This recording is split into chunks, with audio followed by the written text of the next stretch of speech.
Good afternoon. Welcome to the ADaPTS 2 BPA Opportunity webinar held by GDI Consulting. My name is Cal, and I am your artificial intelligence host today. With me is Ab Vand, VP for Capture at GDI Consulting and a subject matter expert on these opportunities. Ab has over 30 years of experience in capture and proposal management. He is considered an expert in traditional and self-scoring proposals. Ab has managed over 1,000 successful capture and proposal efforts and is a regular contributor to Washington Technology and other online GovCon magazines. He has also held numerous training webinars for various APMP chapters and Apex, previously PTAC, offices throughout the U.S. Before starting, there are a few housekeeping notes I would like to mention.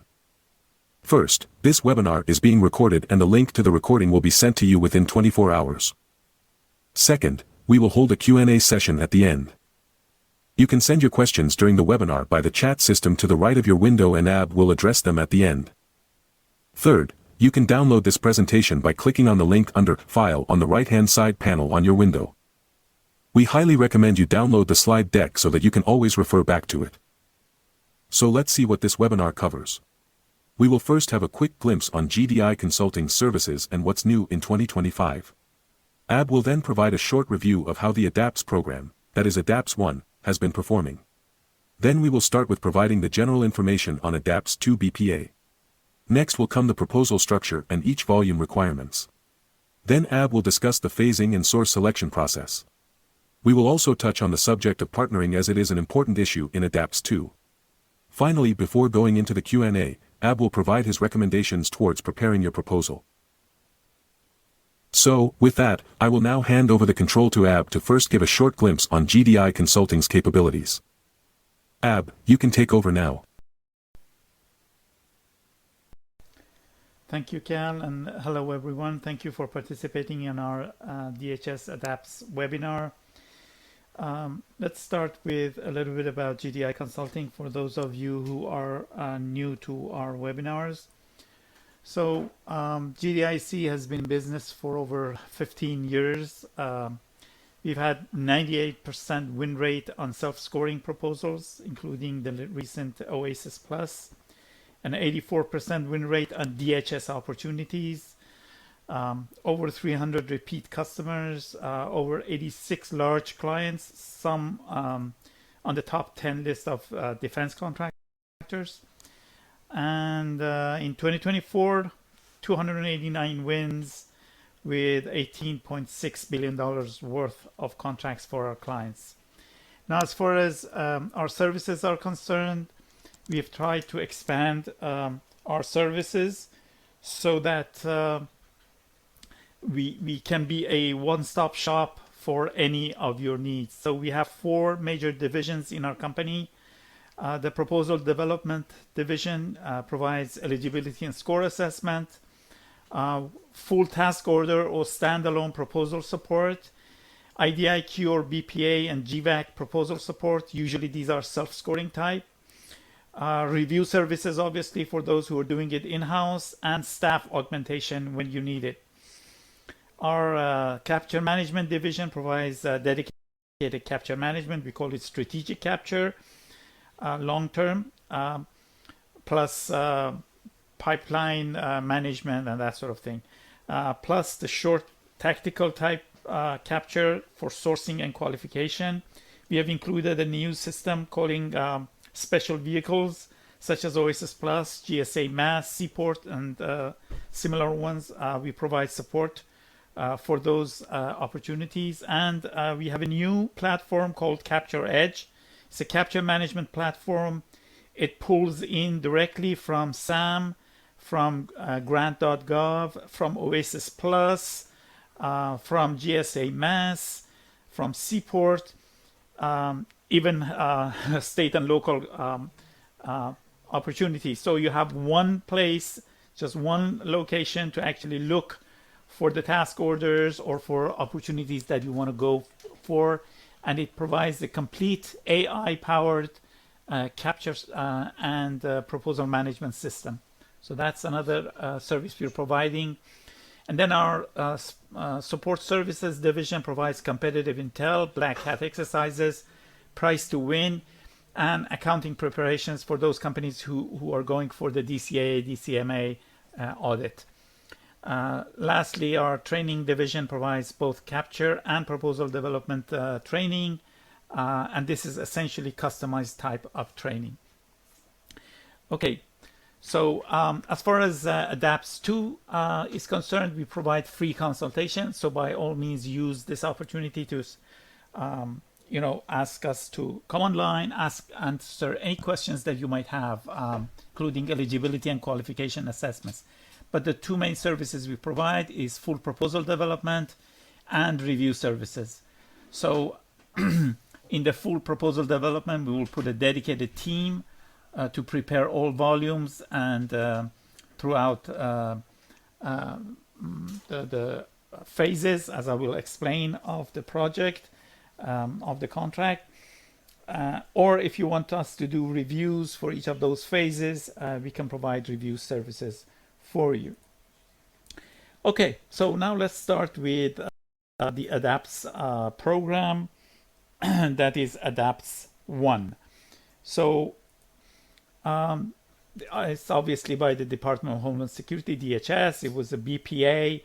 The estimated value at the time was $250 million. We'll see that they nearly doubled it in the actual performance of the contract.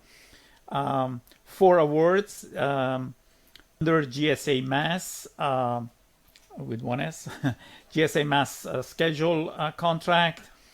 Contract duration 8/2019 to February of 2025. So that's essentially the contract duration.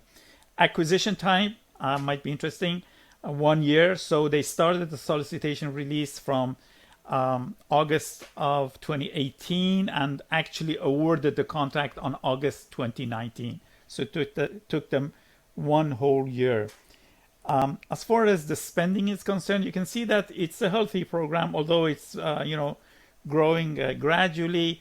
It's reached $100 million per year in terms of spending, and the orange line is the number of actions reported. Now, this actions does not necessarily mean task orders, because all the modifications are in it too, but that is increasing slowly as well. As you can see, during the past 4 or 5 years, it's been something between 70 to 90 actions.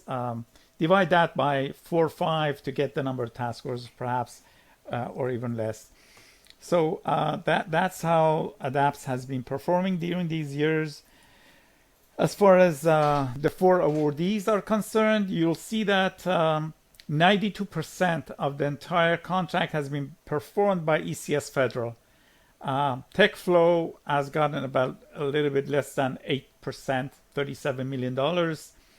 And Booz Allen and IBM have not actually received any task orders under this. So the total you can see is $468 million, 609,000. And as I said, the initial estimate was 250 million when they started it, but it has a little bit less than doubled the amount, the budget requirement. So as far as the contract is concerned, it has performed better than they expected, and they have increased the budget for it, even though only 2 companies have been actually performing under it. So that was ADaPTS 1. Let's go into ADaPTS 2 BPA and discuss a little bit about the general details. Sorry, I'm going very quickly. I try to finish this as within 30 minutes, so I won't take more of your time. So this is a DHS contract, a BPA. The current estimate value or budget for this is $640 million now. It's a 5-year base contract, IT professional services. It has a partial small business set aside, and I'll explain that. The number of awards, they've said between 4 to 6. As I showed you, current incumbents are 4. And they've said that they will award up to 3 of these to small businesses. The SIN is 54151S and 518210C cloud. what I mean is that these two can participate. Next code is 541519, size standard $34 million. Full RFP issue date, they've announced that it's going to be January 22nd, and the first phase submission will be February 5th. I will explain what that is in a minute. And based on this schedule, if they can stick to it, the estimated award date will be June 2025. Okay, now some minimum requirements that is very important, because if you don't have them, do not pursue this opportunity. First of all, this is being bidded under the GSA mass schedule contract, so you do need to be on a GSA mass schedule and be an awardee on it. SIN, you need to have a SIN 54151S or 518210C in your GSA mass contract SINs. If you don't have them, you're in trouble. You cannot participate. Now, they have said that in the final RFP, they're going to actually include ancillary and OLM SINs as well. So look into the final RFP and see if the SINs you have on your contract are in there. If they're not, you cannot participate. If you're a CTA, if you're participating as a CTA, all members must be GSA awardees and have the SIN 54151S or 518210C in their GSA mass contract. So make sure that if you're using a CTA, they all have that GSA mass contract. And finally, very important, you need to have a top secret facility clearance. If you do not have a top secret facility clearance, you cannot participate in this contract. So this is important. Top secret and not secret, top secret facility clearance. Okay, so having said the requirements, let's look at the scope. So I'm not going to read the entire thing, but these are the programs, full range of IT and program support services that they expect to provide task orders on. So a lot of these from agile software development all the way to next page, actually next clip. This is continuation. So AI, robotics, even the last one, technical editor support. So all different types of IT technical IT services are included in the scope. Now, they have also put this in another way, in tasks, as they call it. So these are the tasks that they will be providing in their task orders. So there are 28 different areas that they will cover, from program and project management, business analysis requirement, application service and cloud architecture support, application and service design, implementation and migration. I'm not going to read everything. So you can see these are all the different things, all the way down to the 27th one, solution development, testing and development, deployment, and transition in, transition out. So 28 different tasks or different types of tasks that we will be seeing in the task orders that they will be issuing under ADaPTS 2. Okay, and that includes also all different types of SaaS or other XaaSs, so to say, X services that might be needed. Okay, let's look at the proposal structure for ADaPTS 2 now. So there are a number of phases, let me also say. In other words, you're not supposed to submit your proposal, everything with, together. You will be submitting in 3 phases. You will receive a notification that you should move to the next phase. So if you don't receive it, you're not invited to go to the next phase. So phase 1, you just submit. It's all about your FCL, your top secret facility clearance. So volume 1, factor 1, facility clearance, top secret facility clearance. Essentially, you're supposed to provide proof and validation that you have a DCSA approved top secret facility clearance. That's all they need, with a cover page, of course.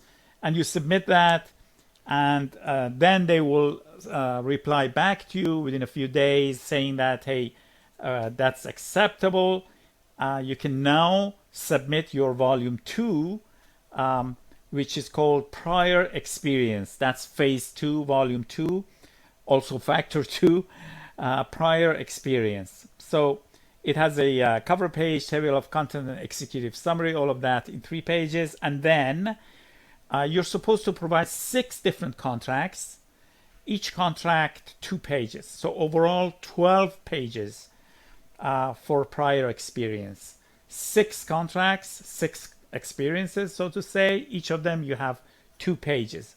Now let's see what are the requirements for these 6 contracts. So must provide 1 experience contract per one of the following select tasks. So 1 for each of these. That's why you need to have 6. Program and project management. That's SAO task number 1, section 3.1.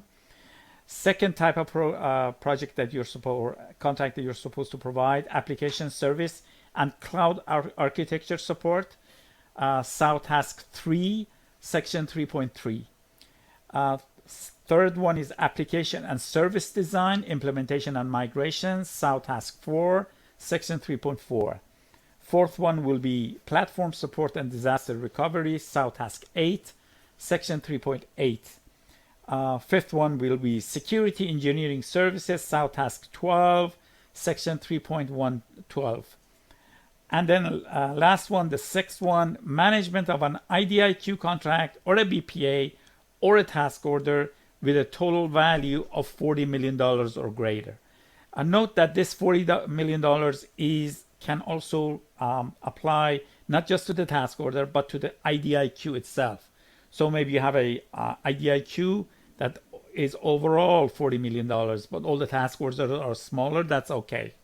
So either the IDIQ or BPA is $40 million, or one of the task orders or standalone company contracts, for that matter, is $40 million or greater. So 6 contracts overall. Contracts can be federal or state and local. They have not mentioned commercial contracts. Okay. But these contracts can also be subcontracts. So your contract might have been as a prime or as a subcontract. All are acceptable. Contracts can also come from subcontractors and teaming partners. So you can bring in subcontractors and use their contracts. Maybe you have 5 of those 6. You don't have the 6th one, one of those, and then you bring in a subcontractor or a CTA member and use theirs. As far as recency is concerned, contracts must be completed within 3 years of the RFQ closing date for a completed contract, if it's a completed contract within the past 3 years. If the contract is ongoing, it must have at least 1 year of performance. And value. Now, the draft RFP has no minimum value mentioned, except for that F in item 1, which I said $40 million. The other ones do not have any values allocated to them. So far, that's up to you what you pick. So there's no restriction on the values. So that was phase 2. They will review those 6 contracts that you provide. If they're within their requirements and they accept them, then you're moved. You receive a letter saying that, hey, you have passed phase 2 and you can come to phase 3. So phase 3 has 3 different sections. Factor 3, which is the technical scenario, and that's attachment 3 of the RFP documents. You can open it up. It explains a technical scenario that DHS has, and you're supposed to provide 10 pages of write-up on that. So the technical scenario response is 10 pages, and you have 3 pages for cover page, table of contents, and executive summary, and 3 additional pages if you want to mention your assumptions. So technical scenario assumptions, that would be an appendix, and you have 3 extra pages for that. So that's what factor 3, technical scenario. And as I said, it's attachment 3, so you can take a look at it and see it's a specific project that in technical project that they want you to write towards. The same stands in attachment 4, but for a management scenario. So they have provided a management scenario, and you're supposed to write towards that. Again, 10 pages of write-up, 3 pages for the cover page, table of content executive summary, and 3 pages for the assumptions. So that's factor 4. And finally, factor 5. All of these, remember, are in phase 3. Together, you submit them. For price, 3 pages for the cover page, table of content and executive summary, and then you are supposed to fill out attachment 2. If you open up attachment 2, you'll see that it has 71 LCATs you're supposed to provide pricing for the first year and the 4 consecutive years. But for each of those LCATs, each of those 71 LCATs, you're supposed to provide 3 different types of pricing. On-site, meaning government on-site pricing, off-site, meaning in your office, or remote, meaning people working from their homes, not from your office. That way, they're assuming that the G&A, the general administrative costs, will be less for the remote costs. So 3 different numbers pricing that you provide for the LCATs. And obviously, these must be equal or less to your GSA mass pricing that you have given to the government. And obviously those appendices such as price assumptions, signed SF 1449 and SF 30 if they're going to give any modifications, FAR provisions, and then GSA pricing schedule that you're also supposed to provide to them. So this is in phase 3. And this way, the entire proposal is prepared. So it's not in one go. Phase 1 is the top secret facility clearance proof. Phase 2 are those 6 different contracts that you provide. And then phase 3 are these 3 different areas: technical scenario response, management scenario response, and your pricing. So that's essentially the structure of the proposal. So now let's look at the source selection process, how this is going to work. So phase 1, factor 1, top secret facility clearance is pass-fail. If you don't have a top secret facility or it's inactive or anything like that, you fail, and they're not going to move you to phase 2. In phase 2, prior experience, it's an advisory down select. So they're going to check in terms of how well you actually, those projects, those 6 projects that you're providing, how well they align with the SAO requirements that I mentioned for each of those 6 areas. And they have 3 types of rating: high confidence, some confidence, and confidence here is in terms of experience, not performance. They're not going to look at how well you perform those contracts, but in terms of your experience, whether those contracts that you have performed align with the SAO, as I mentioned. High confidence, some confidence, and low confidence. You want to be on that high confidence, obviously. And then phase 3, when you're invited to it, it has 3 areas: factor 3, technical scenario, again, high confidence, some confidence, low confidence.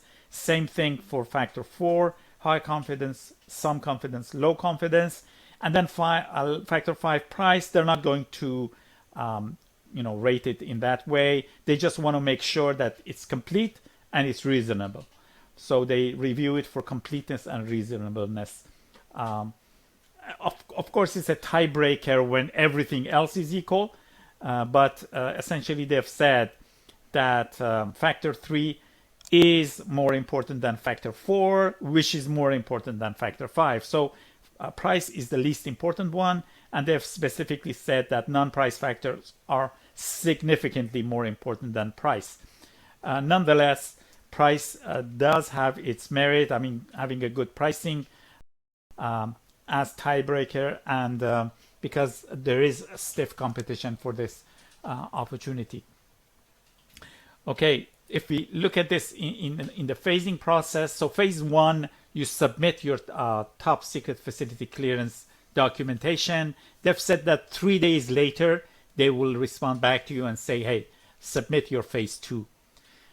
In phase two, you provide those 6 contracts, and 14 days later, this is at least what they've said, 14 days later, 2 weeks later, they will say, hey, you're good, move to phase 3. And then you submit your factors 3, 4, 5, technical and management scenarios plus price. And then 2 months later, they will award. So that's essentially the type of timing that they're going to do. And this is the process that they're going to go through the source selection process. Phase 1, top secret facility clearance. Phase 2, your experience. And phase 3, how well your technical and management scenarios, your responses, and plus checking your pricing is okay, reasonable, and complete. And then you're awarded. Of course, they will pick the best. As I said, they are going to pick 4 to 6 companies. And in phase 3, they're going to actually look. In phase 2 and 1, they're not going to look whether you're small or large. But in phase 3, they're going to pick the small businesses and try to award up to 3 of those contracts to small businesses in phase 3. So they're not going to give any merits to your proposal because you're small, either in phase 1 or in phase 2. It's in phase 3 that they will decide, which small businesses they will award the contracts to. So that's essentially the source selection process. And then partnering is also important. So possible teaming arrangements obviously are subcontractors, CTAs, and JVs. You are allowed to use contract examples from your subcontractors or partner companies. So that's really helpful. So remember those 6 areas. You need to cover all 6. You can't say, hey, I cover only 5. They'll put you aside. So you want to make sure that you cover all 6 and to the point. That's why teaming is important, and you can bring in partners to fill in those gaps that you might have. Now, forming a new joint venture or partnership agreement specifically for an order is not allowed. Make sure that you understand that. They will probably provide more clarification on partnering possibilities and restrictions in the final RFP and the amendments that they will issue on that, because there have been a lot of questions on that that were submitted to them, and they have not responded back to them properly in the latest Q&A that they issued. Okay, my final recommendations. First of all, a go, no go and gap analysis is really important. It's important that before diving in this opportunity, you do a thorough go, no go based on the minimum requirements that I mentioned earlier. And here are the questions that you should ask yourself. Do you have a GSA mass contract with a SIN 54151S? Do you have a top secret facility clearance? Can you provide all 6 example contracts? If not, do you have a partner who can? Maybe you can cover 4 of them, but you have a partner that provides 2 others. Now, again, the final RFP and the amendments will tell us how many contracts the partners can bring in. Do you have a contract over $40 million for the 6th example contract, meaning management of an IDIQ or a BPA or a task order? And then my general notes, the pivoting phase is not phase 3, it's phase 2. Obviously, phase 1, you either have or not have the facility clearance, top secret facility clearance. But phase 2 is important. You need to make sure that you can submit all 6 example contracts as requested, and providing enough information to provide relevance as well as recency and other information, and make sure that you pick those contracts that fully or maximize the alignment with the specific language of the SOUs. So you want to make sure that you are there, and do make that note in your 2-page write-up, how they align directly to the SAO. So those writings are important to make sure that that connection is properly shown. Now in factor 3 and 4 in phase 3, that is the technical and management scenario responses, these are the most critical parts in which you need to combine two things. Excellent writing skills with your technical and management know-how and experience. So one by itself will not help. I've seen companies doing that. Make sure that you have a balance there. Writing just technical jargon will not help. And just writing shallow content, again, very good writing is a no-go. You need a balance between content and well writing, concise writing, so that you think in the way that the reviewer is going to read it, and you try to answer each and every question of the reviewer.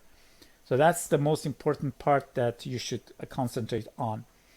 Now, to pass on the technical volume 3, ensure that you cover each and every aspect of the SAO, as well as the sections in L&M and the requirements. That's an important issue to remember. And then, although price is the least significant part, but due to the high competition, you need to sharpen your pencils. So they have said that price is the least significant, but they're going to pick only 4 to 6 companies.